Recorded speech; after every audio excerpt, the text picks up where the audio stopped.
Assalamualaikum. Saya Atira daripada syarikat Carry Group, berjawatan EHS Assistant Officer. How the organizer arrange, the topic selected, macam mana kita nak implement AI dalam tempat kerja kita.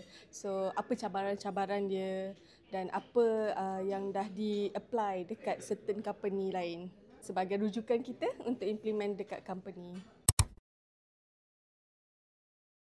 All the speakers very insightful presentation, tapi the engaged one just now with our Mr. Ali Asman. AI ni bukan setakat dekat minda, kita kena daripada how to tackle is from our human body.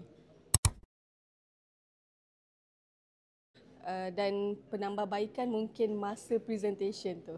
So setiap tu kan kita ada delay drag kan. So mungkin kena looking on that part lah.